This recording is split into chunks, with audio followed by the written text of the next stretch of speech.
Right now. How are you? How are you doing Good. today? Yeah. I'll be back.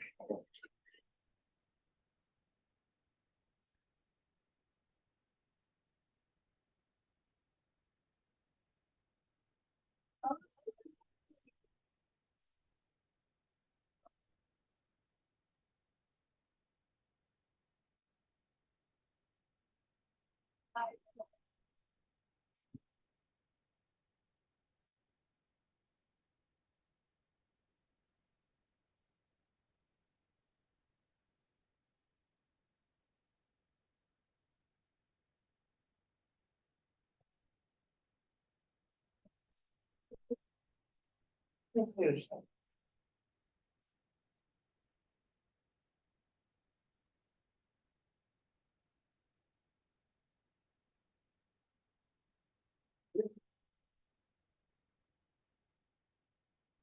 one. Yeah.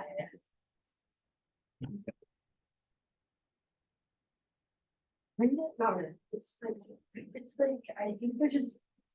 Right now, I feel like we're just playing in the.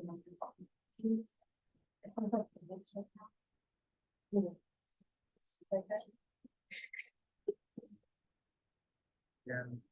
More like class. I have.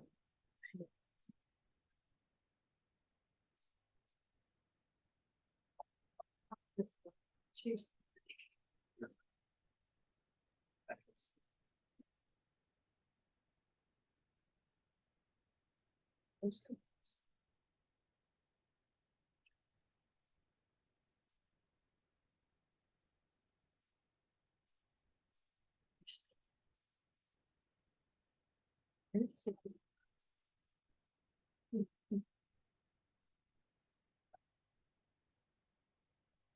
Yeah. You know that the one. Yeah.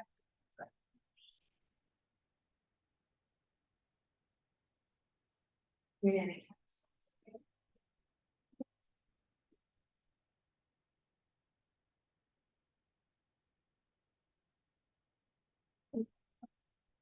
I don't know.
All right, it's 4 o'clock. Let's go and get started.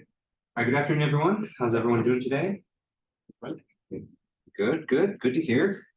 All right, and so today we're just going to continue where we left off on Monday. And so on Monday we left off talking about bone biomechanics. And so we're going to finish that next set of lecture notes today, and then we're going to move on and talk about muscles next. All right, and so unfortunately the waitlist situation I think is still ongoing, and so I think for people that are still on the waitlist, we're still working on getting you guys added to the course. A lot of things just seem like it just kind of got backed up, and we're still trying to work our way through kind of the math courses in the senior business. So hopefully you'll be added soon. I followed up with the department chair today and said, still kind of the same situation. So we're still kind of working on the required courses, and he's going to do the electives right after that. Okay. So I'm sorry I don't have any better updates, but that's kind of where the situation is right now. Okay. Any questions I can answer before we get started for today? Okay, all right, so let's go and get started. So we have one kind of small piece of information to kind of finish up from last time. And so the very last thing we covered on Monday was we were talking about the different bone shapes, right? And so we talked about short bones, we talked about flat bones. So there's kind of one more type of bone that I want to mention, and it kind of leads into kind of the next point. So I did want to mention that. And so that is the long bones.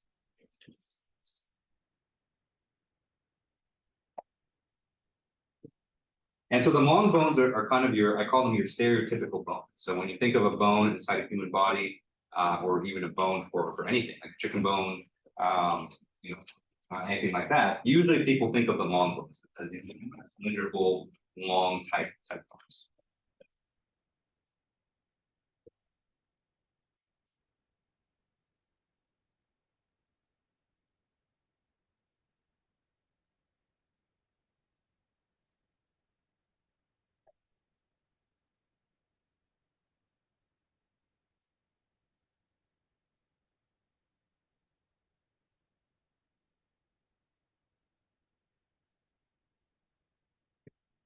And most oftentimes you find these bones in your limbs, and so in your arms and your legs, as well as corresponding limbs inside other animals, right? And so they all look kind of the same, and so they have kind of a long cylindrical shape, but they're usually a little bit bigger at the ends.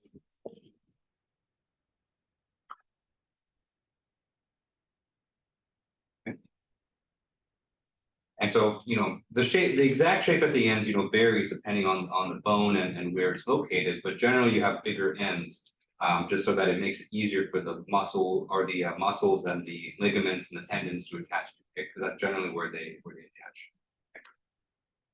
Okay.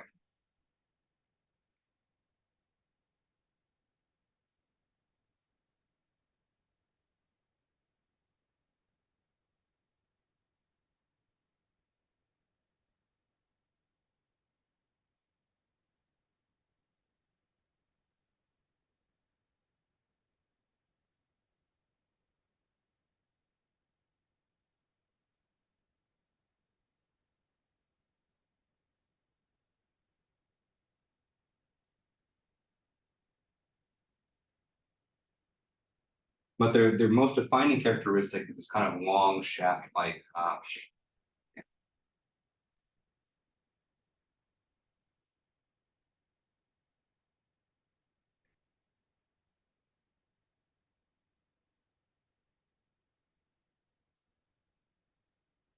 All right. So the long bones are very important. They're also very important from the perspective that as a person grows and as a person gets larger as they grow in adolescence, a lot of the growth has to be done here in the long bones.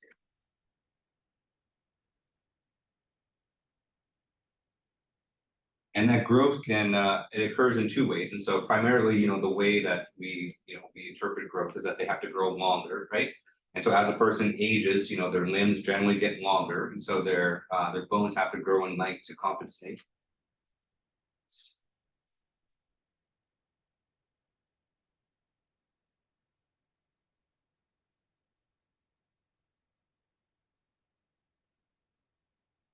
but they can also get thicker as well, and so they can grow circumferentially. That's kind of how we describe it.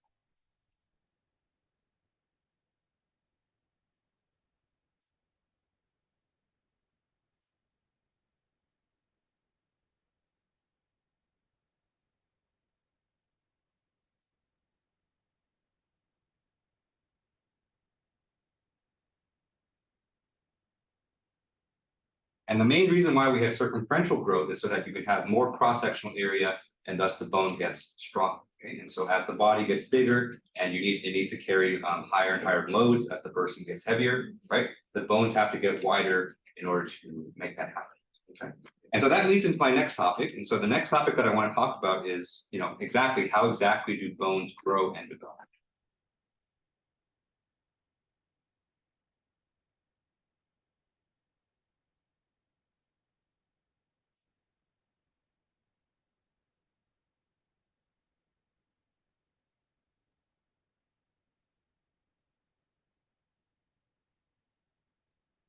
So remember we talked about on Monday that, a lot of people don't really associate bones as being living tissue because we see it mostly just kind of a solid object. But your bones are very much living tissue as any other part of your body. So it can grow, in size and in shape. But I think more importantly is it can actually react dynamically to its environment. Okay. So let's talk a little bit about that. Okay. So all of your bones can grow, but just kind of for the sake of argument here, we're going to focus mostly on long bone growth because that's where you kind of see it the most.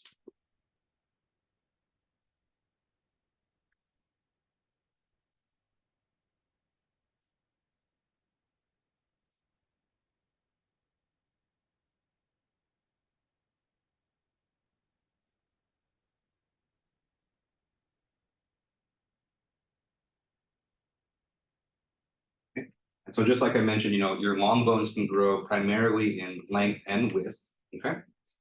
And so let's talk about length growth first. Okay? And so when your bones grow in length, most of that growth actually happens near the ends of the bones at an area called the epiphyseal disc.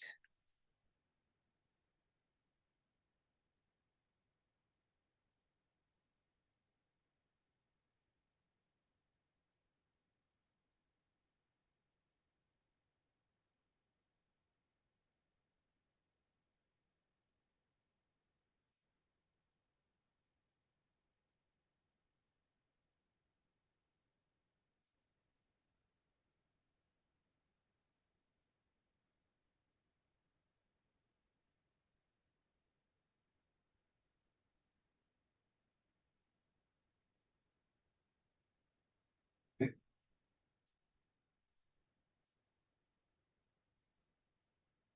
And so visually, looks something like this. And so for a typical long bone, we know that at the ends, we have kind of this kind of wider section. And so the epiphyseal disc is usually kind of right in the middle of here.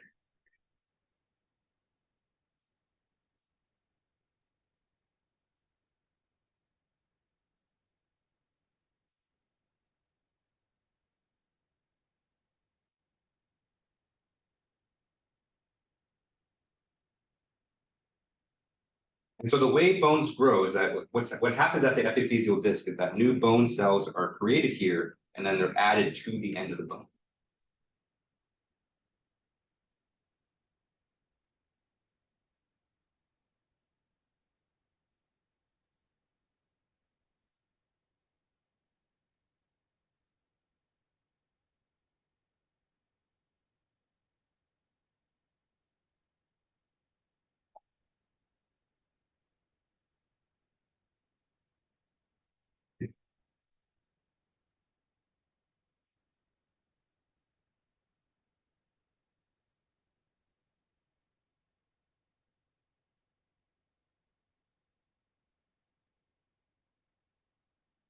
So this epiphyseal disc is most active during adolescence, and so during your childhood mostly, and it actually largely disappears. It doesn't completely disappear, but it mostly stops being active after adolescence. So that point is different for everyone, but generally this occurs anywhere between age 18 and 25.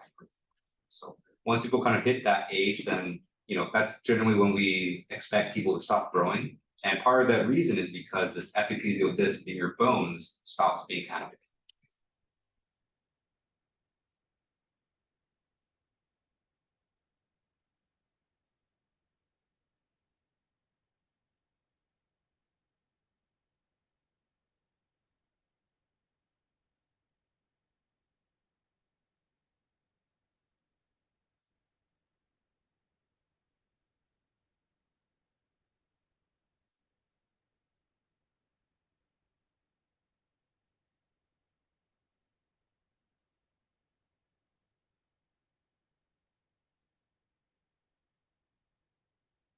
All right, so all the longitudinal growth or all the length growth, usually occurs as a result of this.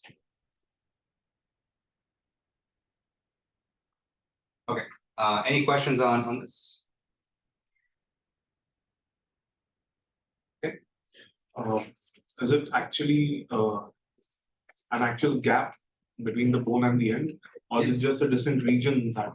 It's just the approximate region, and so it's not a gap in the bone. It's just kind of a region where kind of new bone cells are being active. So it's still a continuous. Exactly. Yeah. So visually, if you look at the bone, it's very hard to see where this disc is. But I think what researchers have seen is that when the length of bones increase, it occurs always kind of at the spot right here. Okay, so let's talk about width growth for the bones. And so unlike length growth, your bones can get wider even after adolescence, so that this can occur even at the later stages of your life. Okay.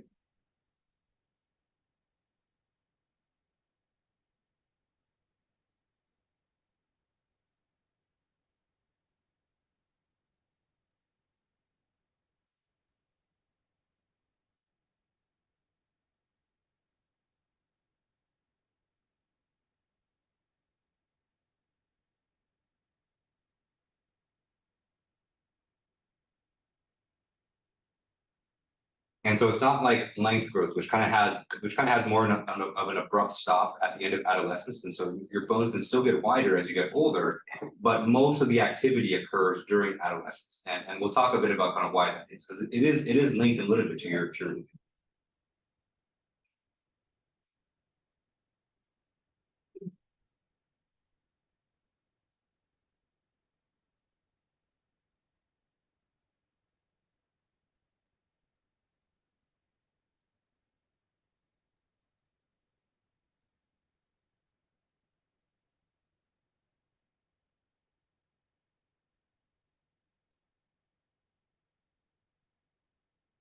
And so physically, what happens is that your bones kind of grow almost like a tree. And so if you kind of chop down a tree and kind of what you see are the different rings, right?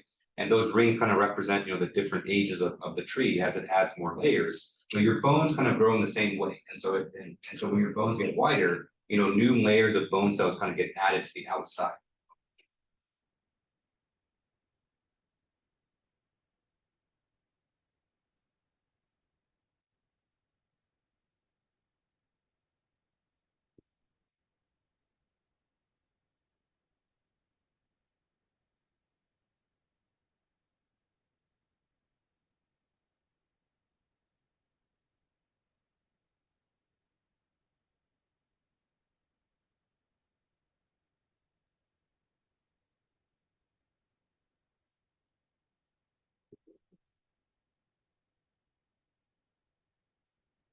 And the reason for this is that the width of a bone kind of correlates very strongly with the amount of load that your body can carry, right? And so as opposed to length, and so there's not as much, I guess, evolutionary advantage to being a longer, taller person, but there is a lot of use to being able to carry larger and larger loads. So generally, as you put on more weight, or as you get older, as you're carrying more things, then your bones need to be able to adapt to them. Okay, and so that's why your bones can still continue to get wider as you get older, but not so much longer.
Because what we know from general mechanics is that, when you apply a force to any kind of elastic structure, there's an internal stress that occurs on the inside, right?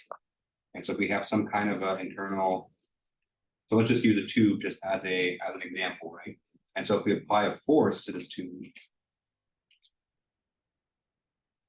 right? So let's say we apply an equal force on both sides, so we're in static equilibrium. Right? If we look at a cross section of the tube, we know that as a result of the force being applied on this tube, some internal stresses are going to be formed inside that tube, right? And so we can compute that, at least in this simple case we can. So this sigma here is the internal stress.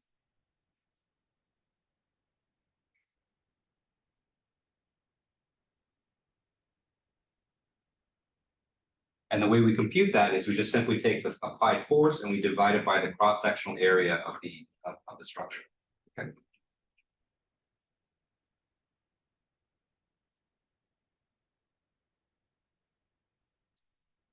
All right.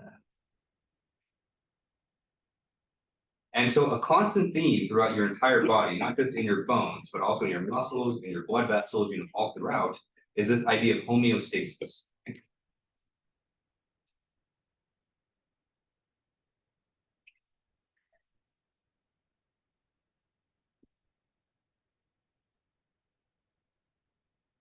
And so the idea with homeostasis is that, your body likes to maintain what's called like a constant state of stress. Okay? And so it likes to kind of maintain the same internal stress at all times.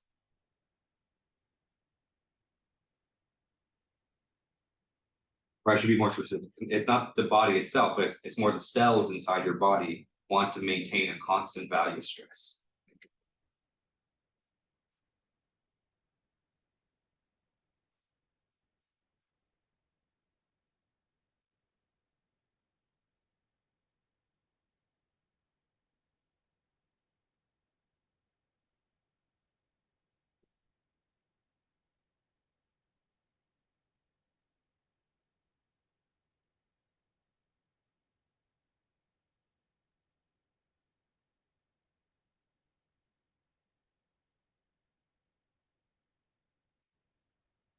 And so if we look at our formula for the stress here, we can see that it's a function of two things, right? And so we have F. F here is some kind of applied load or some kind of external force that's being applied. Maybe not directly onto the bone, but maybe as a result of, maybe just standing up or running or something like that.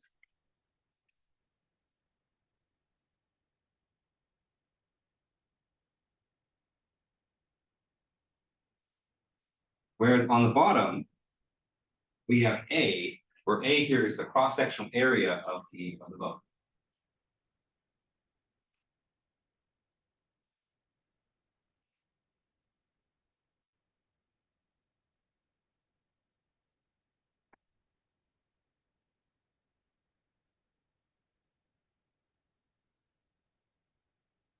And so this ratio of the typical external force and the cross-sectional area inside your body, at least in a time average sense, maybe average over an entire day or an entire week or an entire month, your body wants to kind of keep this roughly the same. Okay. So sigma should be roughly constant, at least in a time average sense. Right?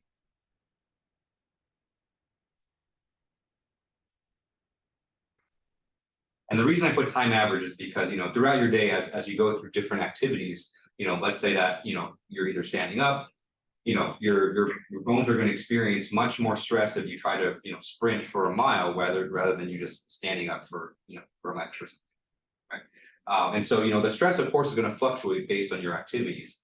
But what I mean, a time average is that the average over a long period of time. Okay? So the average over a long period of time, your body wants to keep that constant. But what tends to happen as people get older is that the applied loads that they put on their bones generally tend to go up.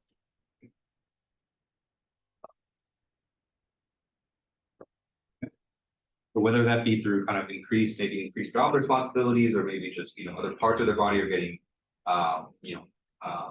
larger or heavier, right? They're getting more muscle, or maybe they're gaining more fat, they have a more sedentary lifestyle, generally as people get older, the force on their bones goes up for whatever reason, okay?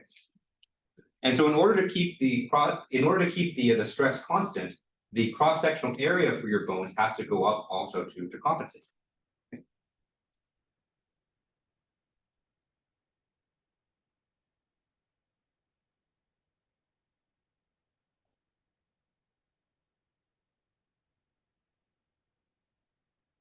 And so that's why your bones kind of maintain this ability to get wider as you get older, even when you push past adolescence, and so that you can kind of keep this idea of homeostasis inside your body. Okay. And you'll see that the opposite is true as well. And so, as you kind of peak through adulthood, and then as you kind of get closer to retirement, maybe you're not as active as you used to be. And so the opposite is true as well. So you can actually lose bone density, lose bone volume as well, and that's another issue that we'll talk about today. Okay. All right, but this idea of homeostasis is something that's pretty core to a lot of biomechanics. And if you take another one of my classes, 442, this will come up again in the cardiovascular system. All right, any questions on this? Okay. All right.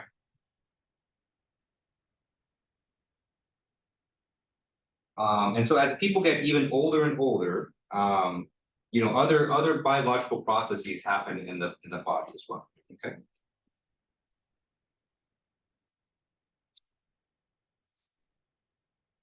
And so as people age, the bones actually start to lose their collagen, or the collagen becomes less effective than when you're young.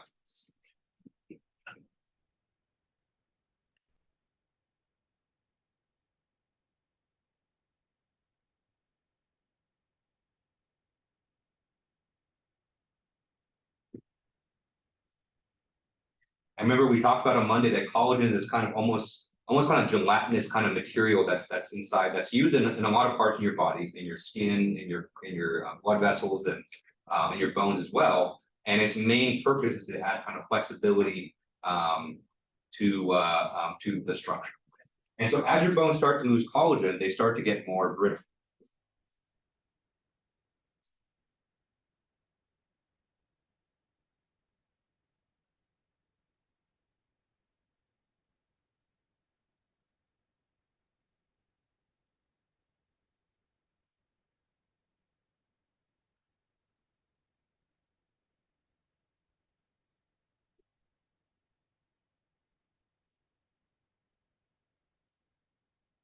Another thing that happens is that we talked about on Monday that your bones get a lot of their strength from the minerals, like from calcium.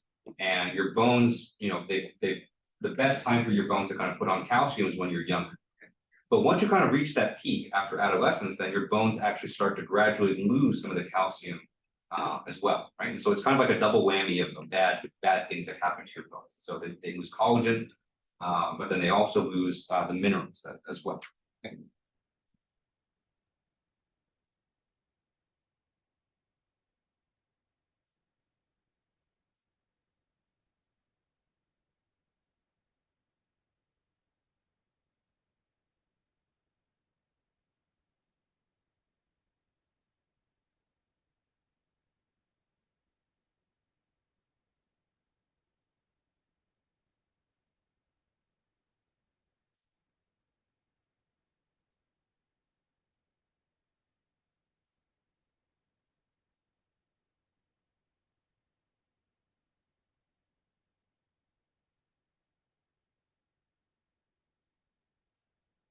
All right, and so if you were to plot it, it would look something like this.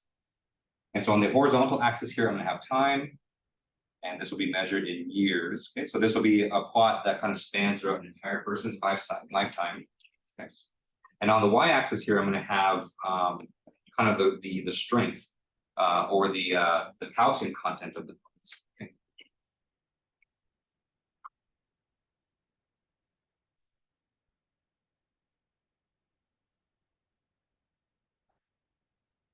And so generally, as when you're younger, you're kind of, I call it almost like stockpiling. You're stockpiling bone strength. You're stockpiling kind of calcium in your bones, and eventually you reach a peak. Okay, and then once you reach the peak, then as you get older, your bone strength kind of starts to slowly decline. Okay, so this peak right here is kind of the peak or the end of adolescence.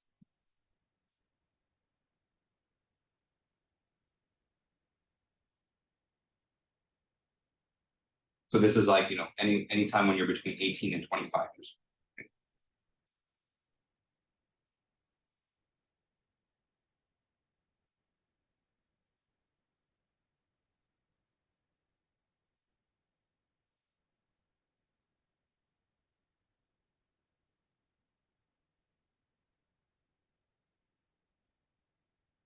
And that loss of strength is due to both, collagen, loss of collagen, but also kind of a deteriorating of a lot of the minerals in the bone. Okay, those two are kind of. Okay. Any questions on this? Okay. So let's talk a little bit about this upswing portion here. Okay. Because this process is not the same for everyone, and actually there are things that you can do to kind of affect how much calcium or how much strength that your bones stockpile in your. Okay. So let's talk about the bone's response to stress.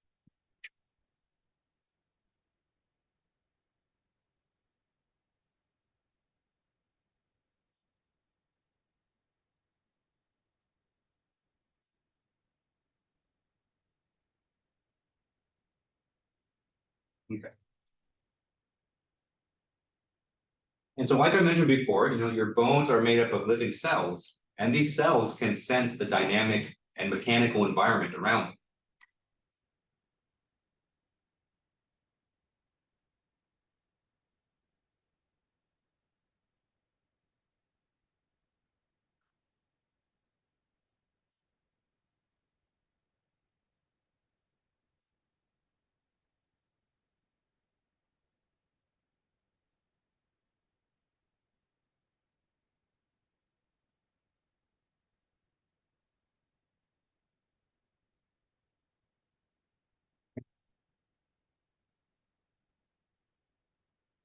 And so it's not quite the same as pain sensors, right? So your pain sensors are something different. That's part of your nervous system. But if you break your bone, or if you walked all day and your bones are sore, your bones can feel that. They can feel that mechanical stress.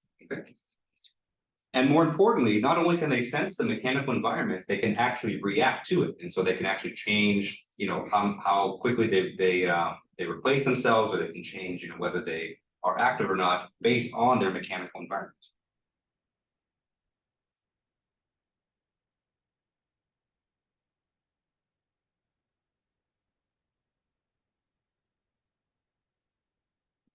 And that has a lot of consequences in terms of how bones grow and develop. Okay.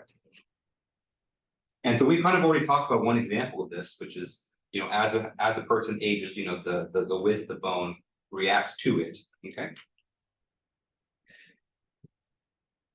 And so another way that we can say that is we can say that bones will remodel themselves based on kind of the mechanical requirements of their of its structure.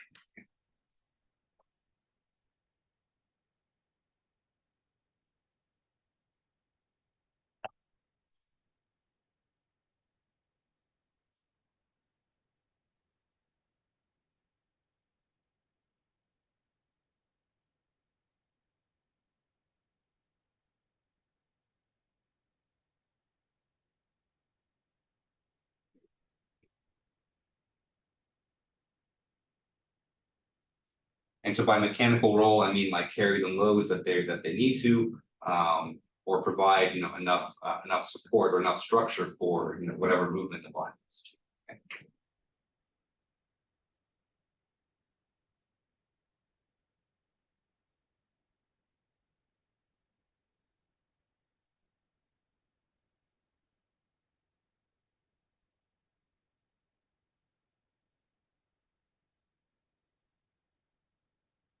Okay.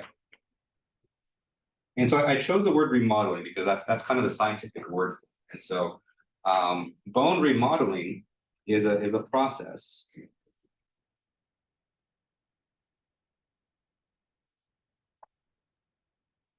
Bone remodeling is the process by which all damaged bone material was kind of reabsorbed within the bone, and the bone cells create new, stronger bone material to replace.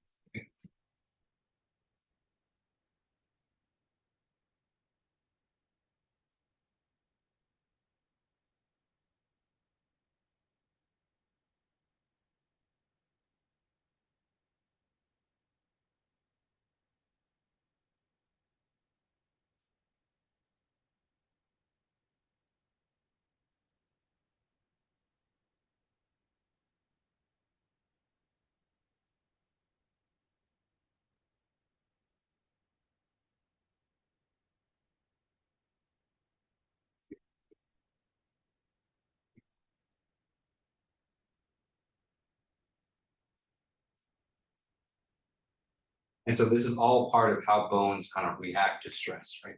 Because generally speaking, if you place your bone under a lot of stress, it's going to cause little mini kind of damage inside the bone. So certain parts of the bone will become, it won't be as strong as it was before. So your bones can sense this. So through bone remodeling, your bones will kind of take those damaged parts. It'll kind of reabsorb them and kind of almost like fix it and replace it with new material that's even stronger than it was before. Okay. Okay. And of course, this is happening all throughout your bones. And so, this process can cause the size, the shape, and the density of the bones to improve.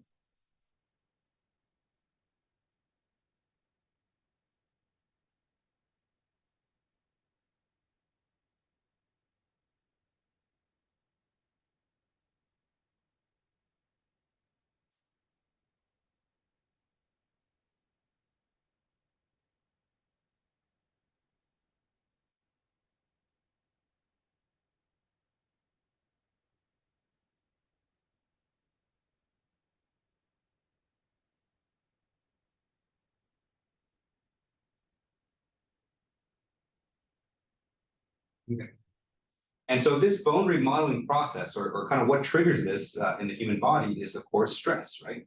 And so how do you apply stress to your bones? Well, you apply physical loading to them. And so the best way to do that is through regular physical activity.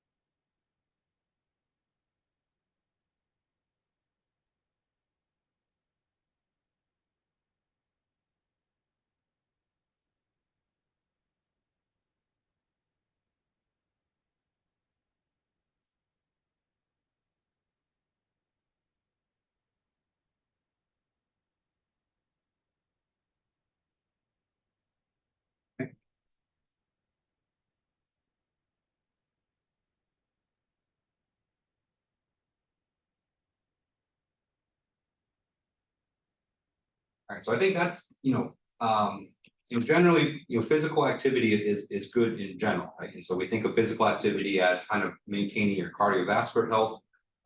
It's good for keeping fat off your body, for your physical appearance, whatever, right?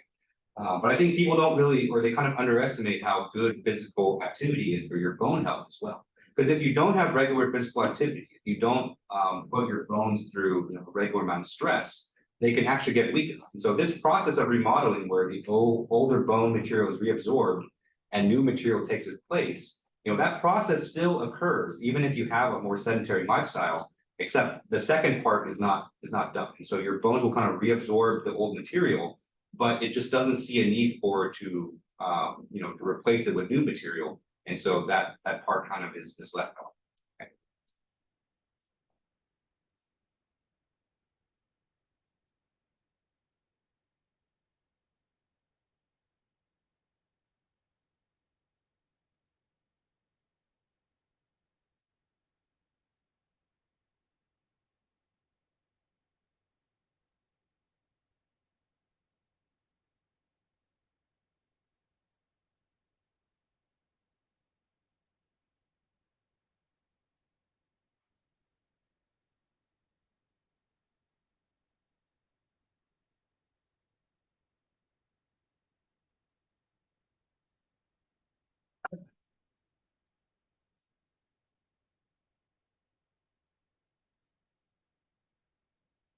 right? And so one kind of very interesting application for this that's that wasn't really thought about when this was first developed was in space travel, right? And so actually, just by default, just by being on Earth where there's gravity, putting a constant force on your body, there's almost a constant amount of force on your bones that your body has to account for.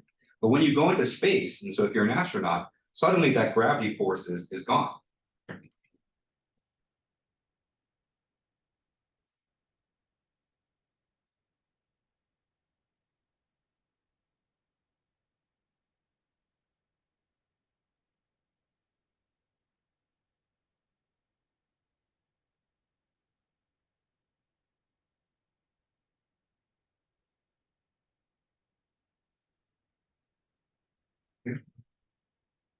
And so it's still under study. And so, just because we just don't have people going to space all that often or staying in space all that often. But one study found that if you've been in space for about a month, astronauts lose about 1 to 3% of their bone mass.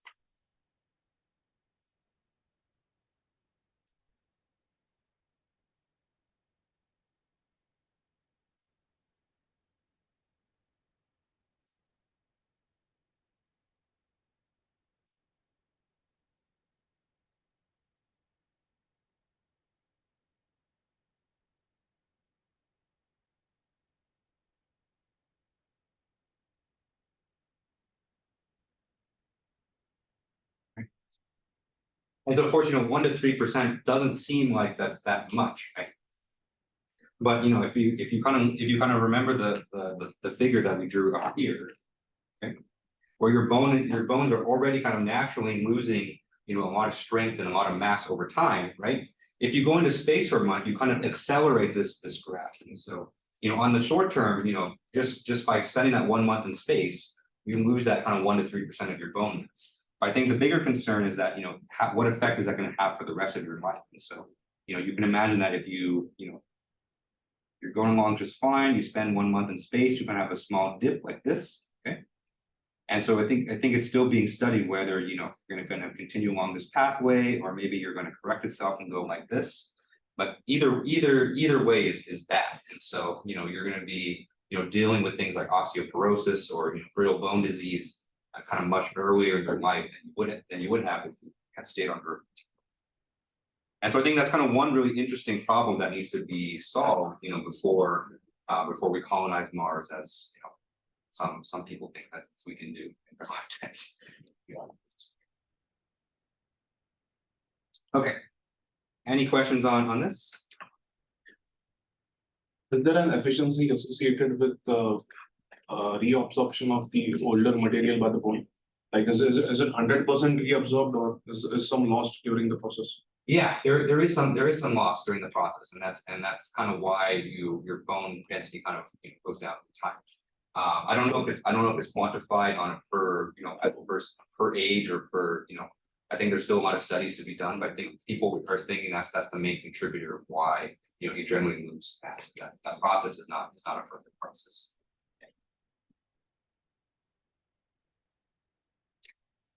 All right.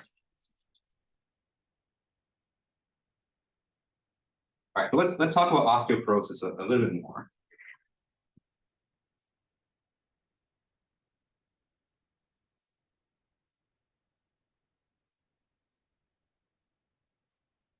And so you may have heard this term before, especially if you're like me and you spent a lot of time growing up watching daytime television with your grandpa, right? And so that's when they have all the drug commercials, and so osteoporosis is mentioned a lot there. So osteoporosis is defined as a large amount of bone loss, for humans, okay? And it mostly affects the older population.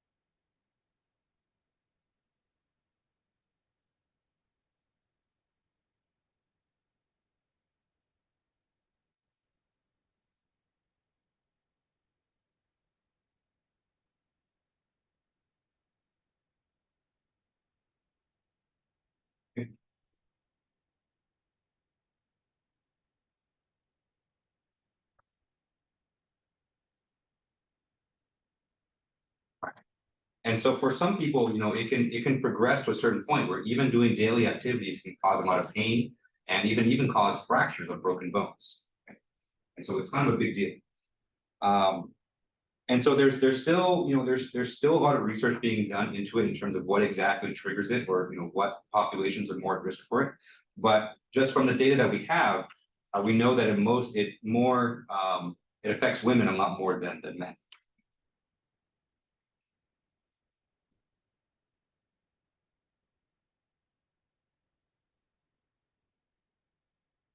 But what we're seeing kind of more and more nowadays is because the life expectancy is growing so much, and just people in general are just living longer and longer, that it's affecting a larger percentage of men as well. So it's something that actually a lot of people are going to have to deal with at some point in life.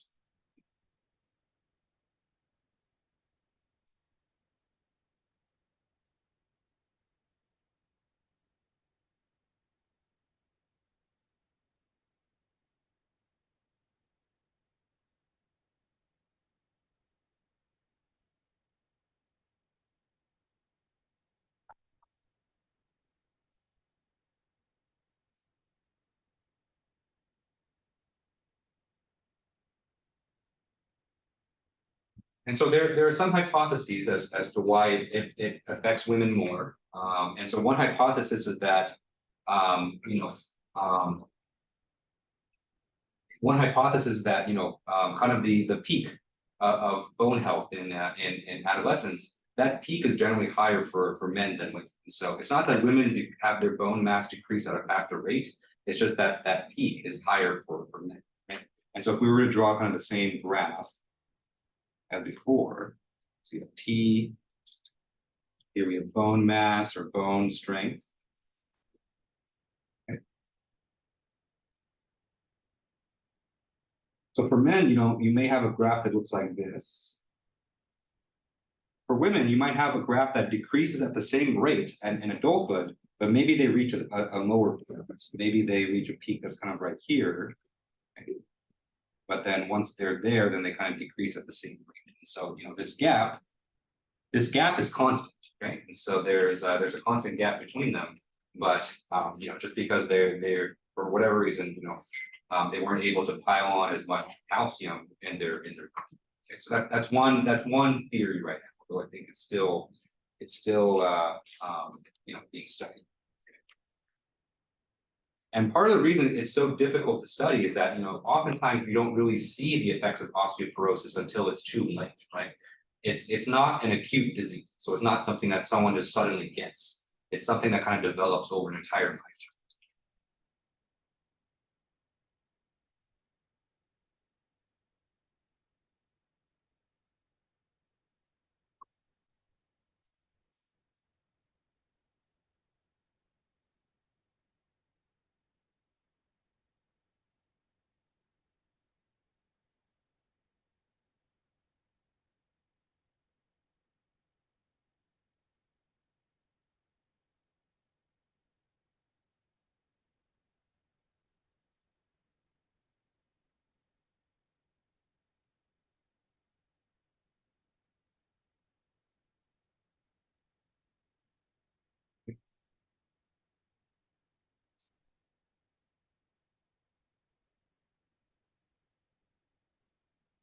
Unfortunately, a lot of diseases and a lot of conditions, they kind of fall into this category where you see it when it kind of causes a big issue when you're older, but it's not something that suddenly appears. It's something that's kind of a result of a lifetime of habits. Okay?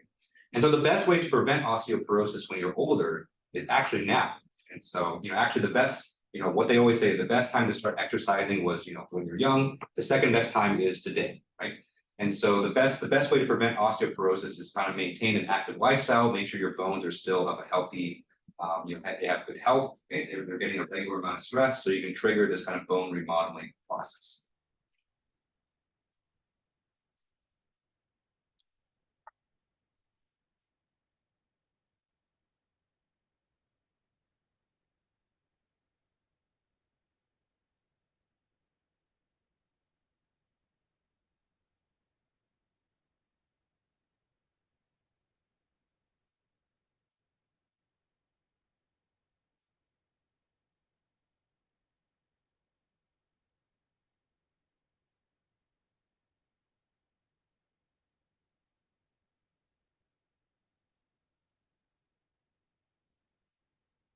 I'm definitely having some regrets now because, you know, I am getting a little bit older, and so. You know, like I mentioned, I think last week, I just returned from a trip from Europe with my wife. My wife is very active. She's great. But there are a lot of times when you're, you know, walking around Paris or walking around Amsterdam, where it's like, oh my God, I need a break. My legs are really sore, and I felt like more like an old man more than anything. All right, any questions on this? Okay. All right, so very briefly, let's talk about fractures. And so, you know, you would think fractures are kind of more interesting than they are, but actually there's not that much to say about fractures. But I do want to start talking about muscles a little bit today.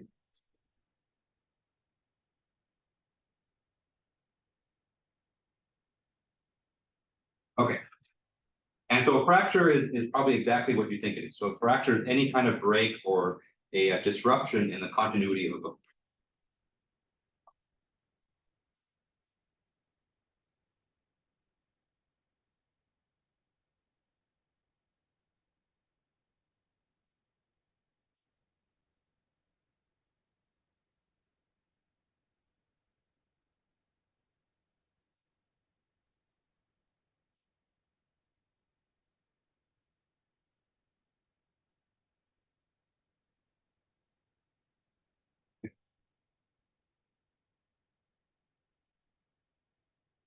And so there's actually a lot of different kinds of fractures. There's a lot of different ways your bone can break. So the nature of the fracture, of course, depends on the direction, the magnitude, you know, the duration of the load that causes the fracture. Okay, and so just from a purely mechanical standpoint, you know, when we compare fracture to, you know, failure of some kind of engineering material, say like failure of you know of a metal or maybe concrete, you know, the way fracture occurs is that when you apply a load on a load that's strong enough onto the bone, such that the internal stress exceeds the yield strength.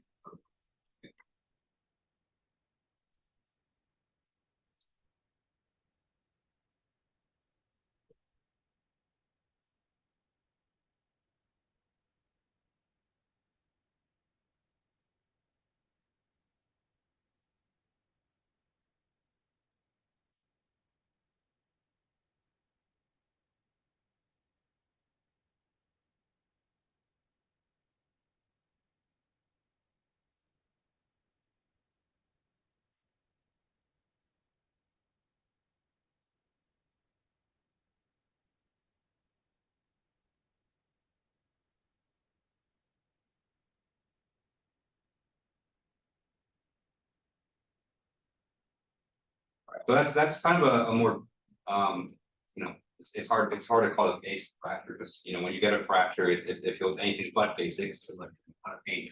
But that's kind of the basics of fractures. And so there are other types of fractures that we can talk about. Another type of fracture is known as an avulsion.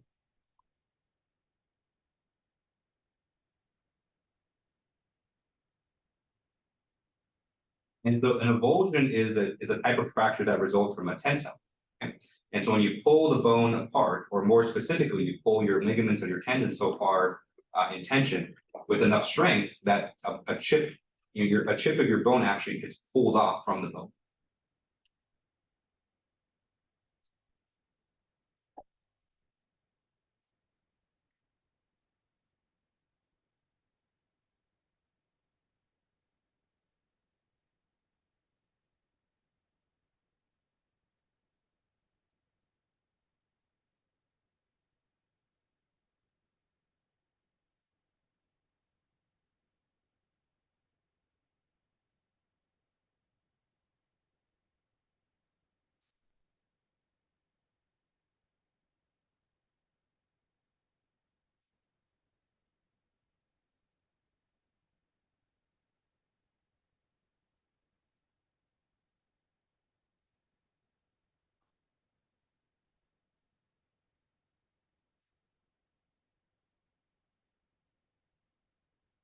All right, and so an avulsion is it's quite rare for you know, it's definitely much more common for athletes because, you know, for athletes, you know, what they tend to do is that they kind of do these kind of very large explosive movements where they kind of contract their muscles very rapidly.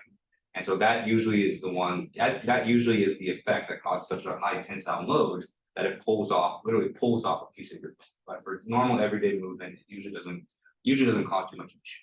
Okay. All right, and the last type of fracture that I want to mention is something called a stress fracture.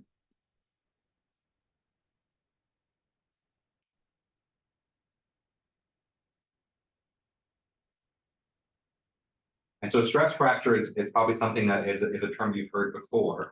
And so a stress fracture, another name for it is called a fatigue fracture.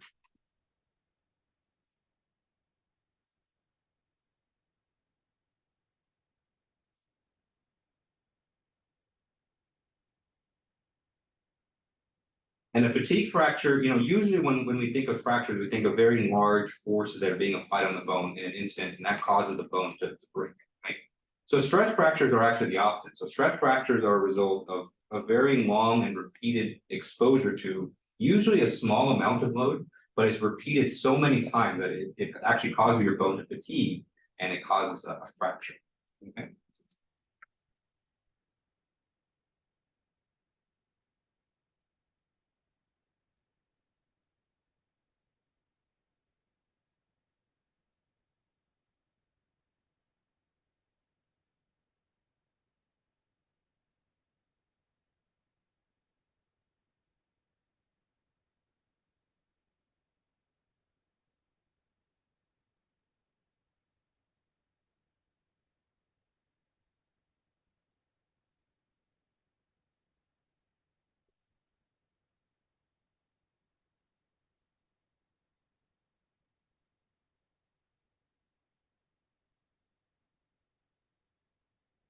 Okay. And so what tends to happen in this situation, so like we talked about, your bones kind of react dynamically to the stress environment that it's in. And so if you kind of expose your bones continuously to this low magnitude force, and you kind of do this in a repeated way, your bones kind of get used to that. And so if you suddenly expose your bones to a very high magnitude force, it'll almost have the same effect as like a mechanical material that's been weakened due to fatigue. And so that high magnitude force will cause a fracture.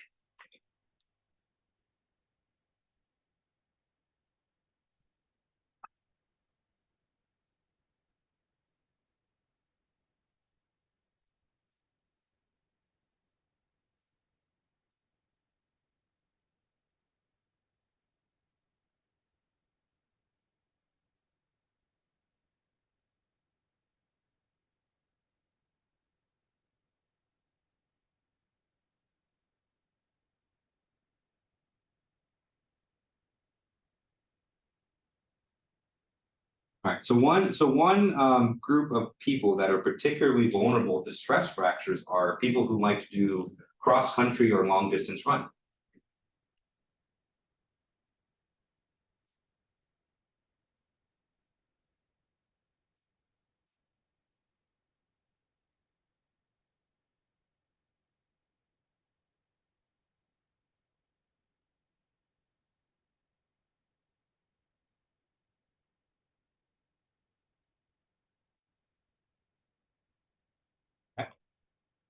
Because when you're doing long distance running, you're typically not sprinting.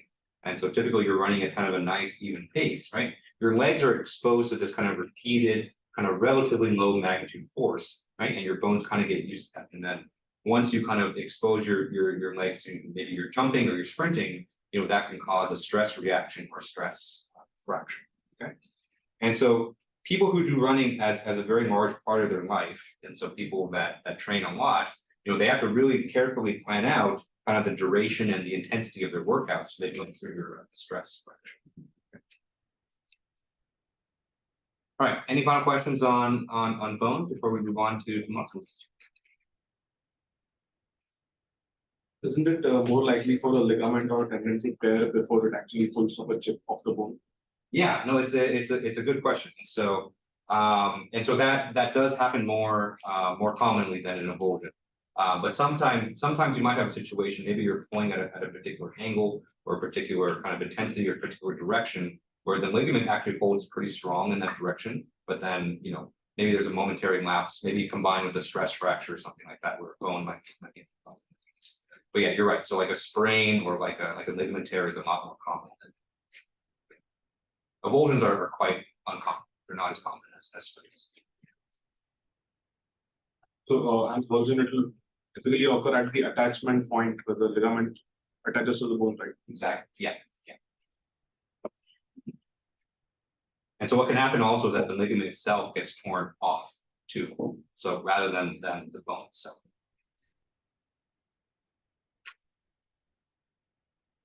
Okay. All right, so that's everything about bones, or at least everything that I want to talk about in this class. So let's talk about muscles for a little bit. For the last 15 minutes of class.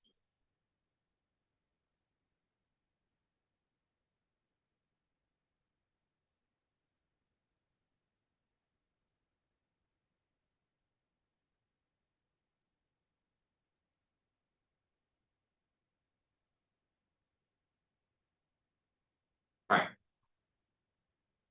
And so, unlike your bones provide kind of the framework and the structure for your body. Your muscles are mostly responsible for movement.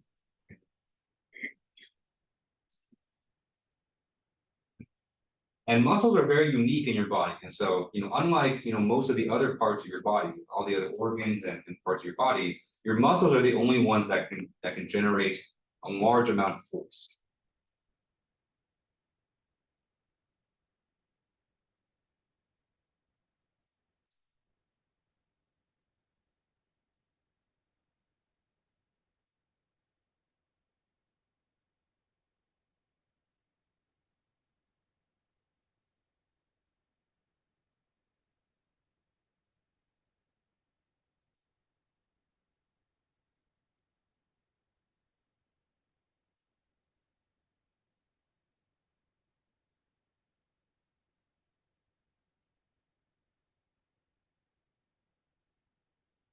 So this makes it perfect for kind of moving your body around, into different positions and different actions.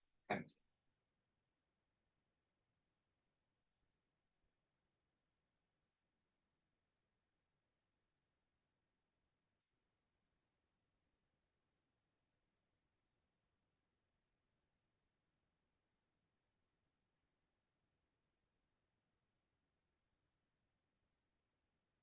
Okay. And so, like I mentioned last week, there are several different types of muscles. Okay. So we have the cardiac muscles, we have the smooth muscles and skeletal muscles. Now, of course, we're focusing mostly on the skeletal muscles because we're mostly focused on movement. Just be aware that there are the other muscles as well. And a lot of what we talk about, today and on Monday applies to the cardiac muscles and the smooth muscles as well. But we're mostly going to be focusing on the skeletal stuff. Okay. All right. So what I wanted to kind of talk about today, and I think we should have enough time for it in class, is to talk about the behavioral properties of muscles and tensors.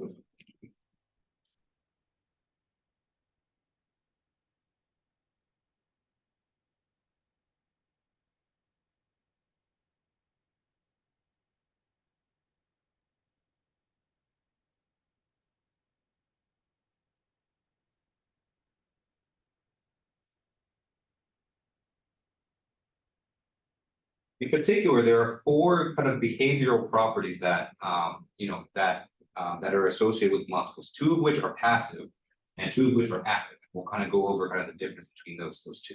Okay.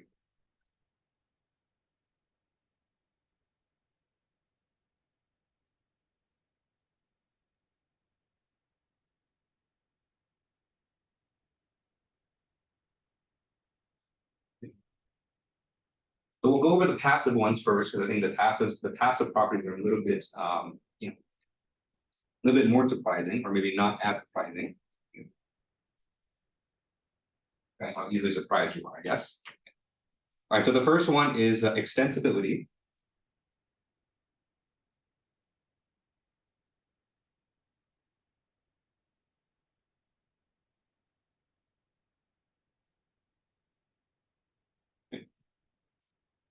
And so extensibility refers to the ability of the muscles to be stretched or increased in length.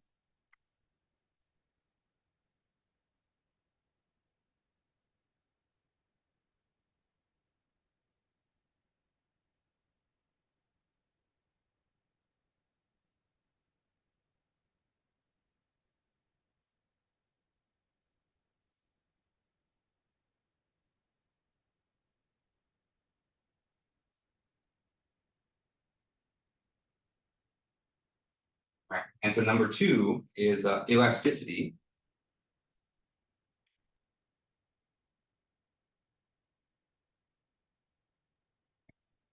And so elasticity refers to the ability to return to its normal length or return to its normal resting length after being stretched without applying any kind of active force at all.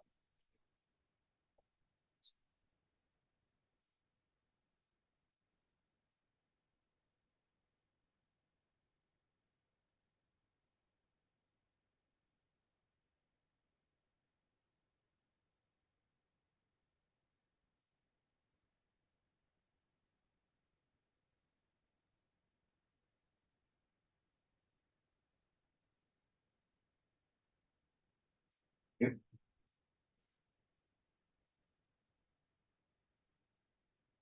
Right. So these two properties together, I call these kind of the passive properties, the passive components of muscle.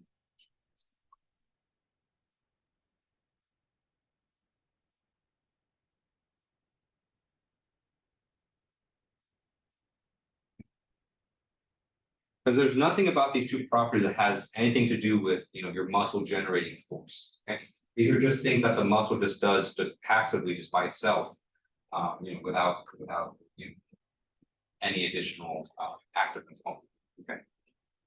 And you know, one thing that you might notice from this is that, you know, these two properties, extensibility and elasticity, you know, these are actually properties that we expect out of any elastic solid. So any solid that we consider elastic, whether, you know, I think probably you can visually most see it in things like a rubber band, or maybe some kind of you know, elastic, you know, like a waistband around you know, around your pants or something like that. Okay.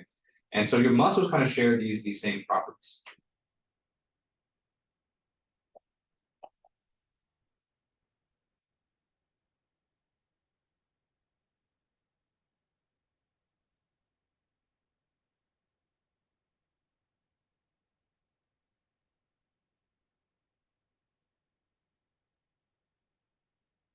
And so this actually has some pretty important implications for how your body uses muscles, because your body actually, you know, even though we associate muscles with kind of their active component, we actually use these two passive properties a lot in our daily lives. And so let's give kind of a very simple example. So let's say that we have you know, let's say that we have a segment of a rubber band. Okay. So this is, let's say, rubber band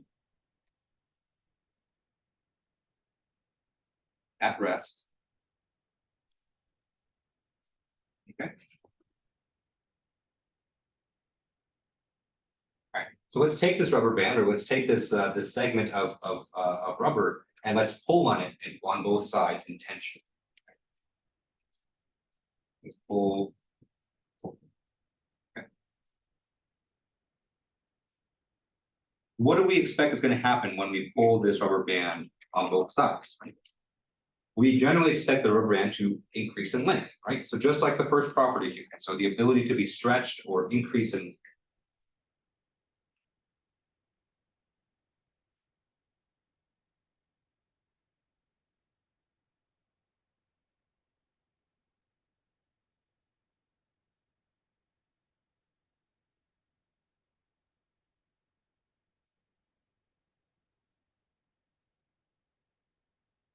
We take a piece of rubber band, we pull on it with a constant force. You know, eventually you're going to reach equilibrium, right? And so you can't just keep pulling on it with the same force and expecting it to grow forever, right? Eventually you're going to reach, you know, a point where it's stretched enough so that you reach kind of equilibrium. Okay?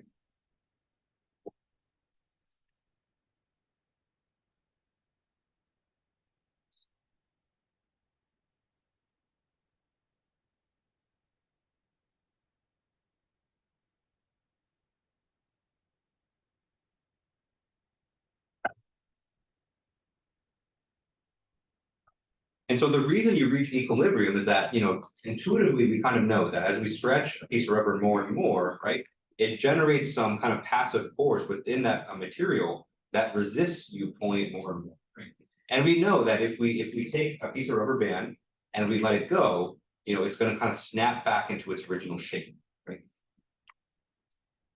And so one way that we can summarize that is that as rubber band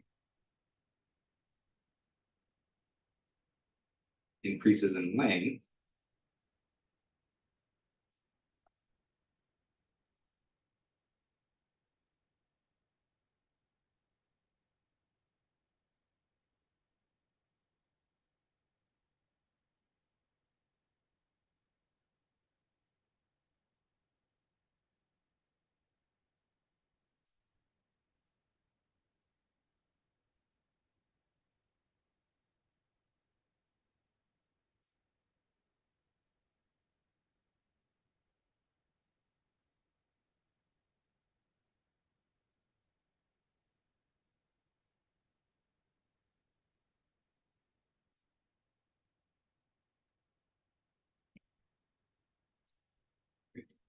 and so as we stretch, as we kind of pull on a rubber band, you know, these interior forces or internal forces are generated to try to pull it back to its original length. Okay.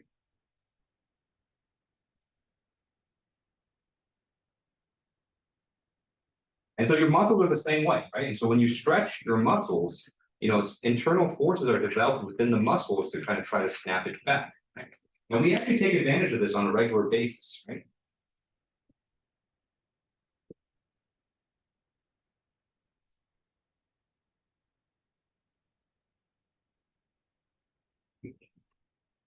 And so I'll give you a quick example.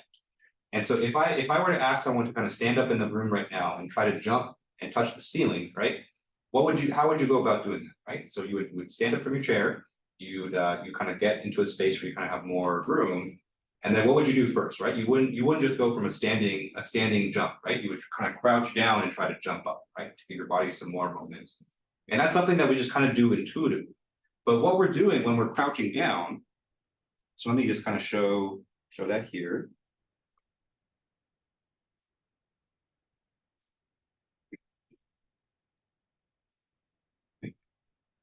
Right, and so when we're jumping high, right, let's say we'll draw a stick figure here.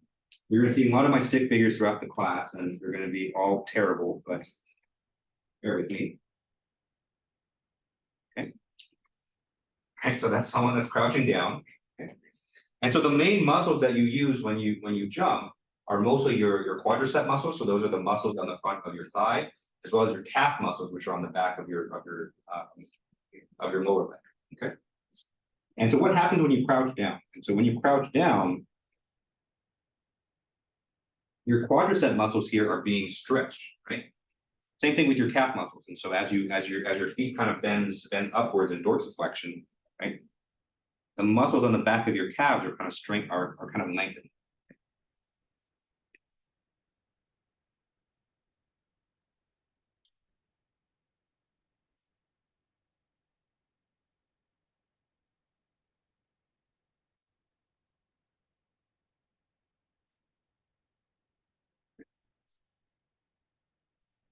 All right, and so what do we know when we increase the length of a muscle? We know that there are some passive forces that get generated within the muscle as the muscle tries to return to its normal length. Okay? And so when you go to jump, okay, when you go to jump, your quadricep muscles and your calf muscles are going to contract. And so what the force that gets generated is kind of a combination of two things. So it combines not only the active force that your muscles can generate, but also these passive elastic forces as well. So you kind of get help from kind of the passive quantities as well. Okay.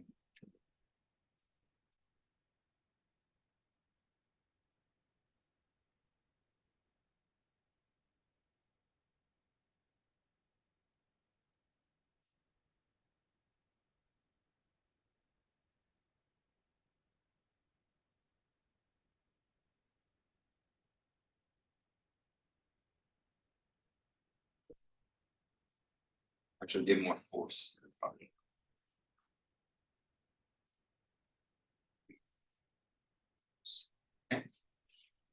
And so you can think of any other activity that you would want to do, right? And so think about baseball, right? So if you ever seen a pitcher throw a baseball, right? A big part of a baseball pitch is the windup, right? And so part of that windup is you're stretching a lot of the shoulder muscles, a lot of the arm muscles that go into throwing the baseball, right? And that's so that you can get kind of maximum passive help as much as possible. Okay. All right, so even just these passive components of muscles are very important, almost just as much so as the active components. All right, any questions on this? Okay. All right. And so very quickly, let me go ahead and draw just one more diagram and then we'll wrap it up. Okay. All right. And so these kind of elastic components, not only do your muscles have them, but your tendons do as well, right? And so we can kind of draw almost like a fake kind of circuit diagram for these elastic components.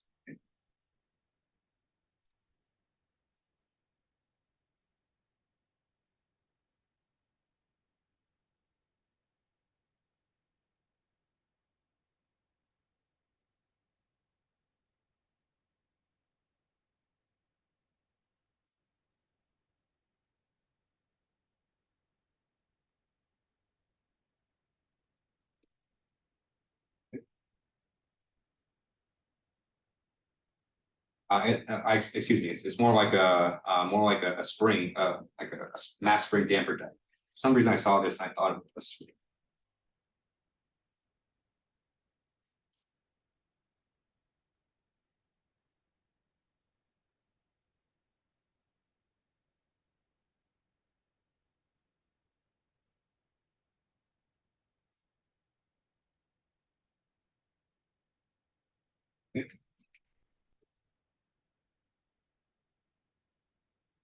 Okay, so these elastic properties I'm talking about, another way that you can model them is as with springs.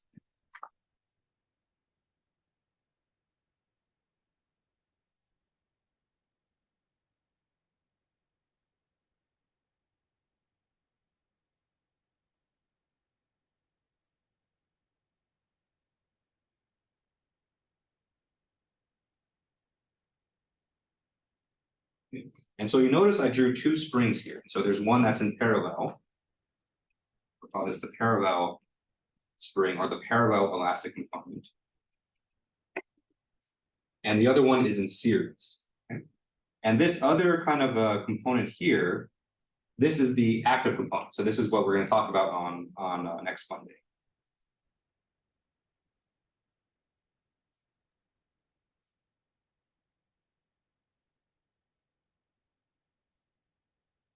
Okay, so the parallel component, these are the elastic properties of the muscles themselves. Okay, whereas the series elastic component is provided by the tendons. So the tendons have a very similar property where if you stretch the tendons, they're going to want to return to its original length. And so they have kind of passive elastic forces that get applied. Okay. And so you get both help from both the muscles and the tendons when you are kind of stretching them and want to do these. All right, so when we return on Monday, we'll talk a bit more about these different components, kind of exactly what the difference between as well as kind of dive a little bit deeper into how the active components of muscles. Okay. All right, so thank you guys for coming today. Hope you guys enjoy the rest of your weekend. This weekend, so Monday is a holiday. Actually, yeah. So Wednesday. Monday is Labor Day, so I won't be here. Actually, I'll probably be very hungover because this weekend is my bachelor party. So if you can email me this weekend, I might give you some response. So just but I will be back on Wednesday and hopefully not hungover by then. So hope you guys have a good weekend, and I will see you guys a week.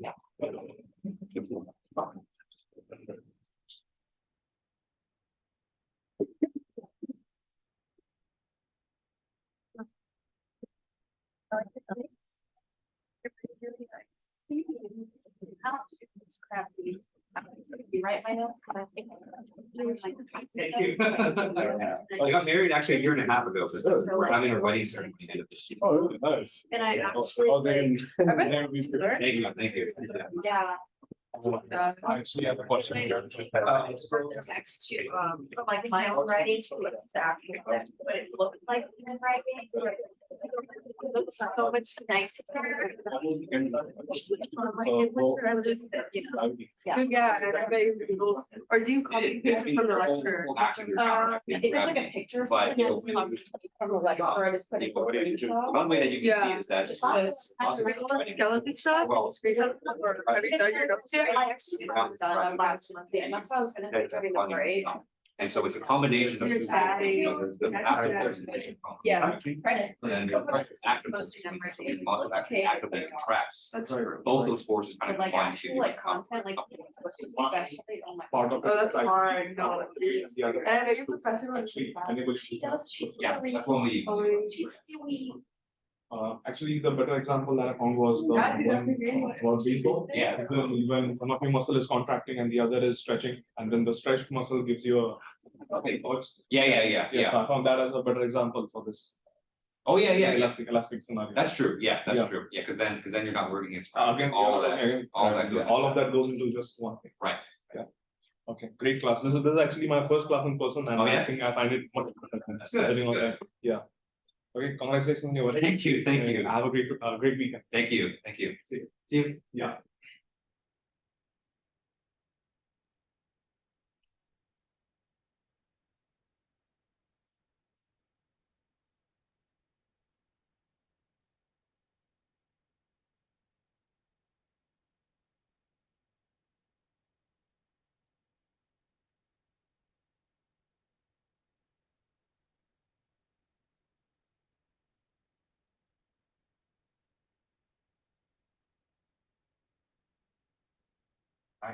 Cole, any final question before I wrap it up?